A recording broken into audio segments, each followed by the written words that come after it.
Questions from Ms. Anna and Ms. Ida. How do you identify talent or the 8 intelligences in special needs children or children with cerebral palsy, ADHD? Now, a second question from Ms. Nancy. Is there a difference in motivating Gen Z and Gen Alpha children? Furthermore, can mental arithmetic courses have an impact on these extraordinary children?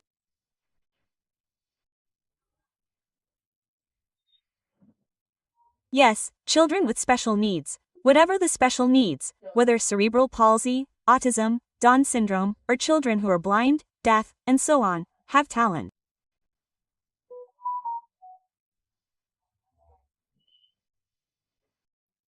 So in the parietal lobe, this talent remains the same, still perfect, as with other normal children. The only difference will be in the forebrain. A slightly shorter brain, for example, autism, has a shorter brainstem, while children with cerebral palsy might have a smaller brain volume, while Down syndrome also has a larger brain volume. But what is extraordinary, God made the parietal lobe the same. That's why special needs schools also stimulate children's intelligence based on their talents or multiple intelligences. It's just a matter of how to detect it. Moms need to be observant about what she tends to like. Of course, those 8 talents need to be memorized, right? There's musical intelligence, and there's natural intelligence. Musical intelligence, as mentioned earlier, means she really enjoys things that have sounds. Since she was little, she's also enjoyed and can play a musical instrument, even though she has cerebral palsy, meaning her musical intelligence is the highest. Yes, there's visual spatial intelligence. She loves drawing. Anna is also definitely interested in things like that. Although perhaps because there are weaknesses in her limbs due to the lack of motor function of the brain, she enjoys looking at paintings, looking at pictures, that's visual spatial intelligence. Then there's intrapersonal intelligence. She contemplates, yes. Then she can write a poem even though she stutters, for example, interpersonal intelligence. When she meets new people, she tries to greet them. Yes. Then logical mathematical intelligence, it's really easy to teach her mathematics. Or he understands that, for example, a cupboard has to go into a room where people with logical mathematical intelligence don't need to be pushed, ma'am. Mothers are pushed or counted the floors. People with logical mathematical intelligence can more or less fit this cupboard into a room. Well, that's it, including children with special needs, right? Kinesthetic intelligence. That's why he's so enthusiastic about practicing, right? Because people often have to practice often so their muscles don't stiffen and don't atrophy. But he's really enthusiastic. Some children definitely aren't enthusiastic about practicing because their kinesthetic intelligence is low. So, we have to know what those 8 mean and start observing them. Oh, he's kinesthetic. That's why he's so enthusiastic about practicing. Oh, he's musical. That's why when he hears music, he immediately listens. So, once again, people have to be observant. Well, to be able to detect it, you have to know the 8 intelligences, right? Okay. So, that's the difference between Gen Z and Gen Alpha. Basically, they are almost the same generation. Even those from the millennial or Y generation are almost the same, they have the same characteristics, they can't be far from their devices. That's the characteristic of the millennial Z and Alpha generations everywhere. That's one, right? Then they, especially the Z, this C, starting from E, starting from millennial Z and Alpha. A generation that likes to share, likes to share. Seen from what? Sharing all information. Including personal information.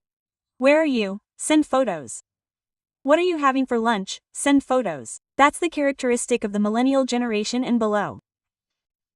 Yes, in my time, because there was no such thing as quiet, I often wondered and scolded children like that. Why are you being sent for everything? So people know where we go, people know what we eat. It's okay, Mom, is that so? So people understand that, oh, we have food like this here, the price is this and that. Oh, that's the difference with my generation. In my opinion, food doesn't need to be shared like that. Well, that's the characteristic. It's just the Alpha generation. This Alpha generation, which started in 2010, because their parents are millennials, usually the Alpha parents are also millennials, have started to want to limit the amount of gadgets they have. So, millennial parents have started to regulate when they give their gadgets, when they play non-gadget games or non-gadget games.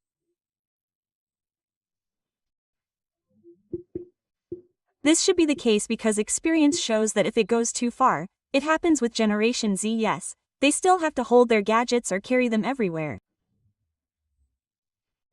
So these gadgets have become a necessity. But for Alpha children, because their parents have started to say, oh, let's not play with gadgets all the time. We have to prepare non-gadget games at home. Quote. Well, that's often what happens now. Because parents have realized that it's dangerous if they play with gadgets all the time, it won't be fun for them. Well, that's the only difference. They are children whose brain cells are more sophisticated. More sophisticated, what does that mean? It absorbs information faster because there is a lot of information and it is easy to get, easy to access. That is its characteristic, yes. Like a good sponge for washing, if it absorbs soap quickly, yes, a little soap, but then add a little water, it can already lather a lot. In my time, sponges were coconut fiber, so it was very difficult to absorb the soap. Well, that's what the human brain or the brain of children in this era is like. They absorb information very quickly because it is easy. In their room, they can know about anything they are interested in. Yes, but sometimes because there is too much information, they only know superficially, not in detail. It's different from our era because there is not too much information. If, for example, there is information about one book, we read the book until it is finished. That's why we know a little about a lot, yes. Okay, thank you. And good. Mental arithmetic, yes. Asymptotes, yes, most often. Symptotes, yes. Well, the asymptotes can be liked by boys and girls because they are shaped, yes. If it is asymptotes, yes. But for example, if it's algebra, boys don't really like it because it's about numbers. The numerical brain is on the left side, and it's not yet developed. But girls enjoy algebra. But boys like abacus, geometry, math using Lego, math using robotics. Those are the right brain's favorites, right? Right brain. Math is right brain, because it's related to objects. Okay, maybe that's all.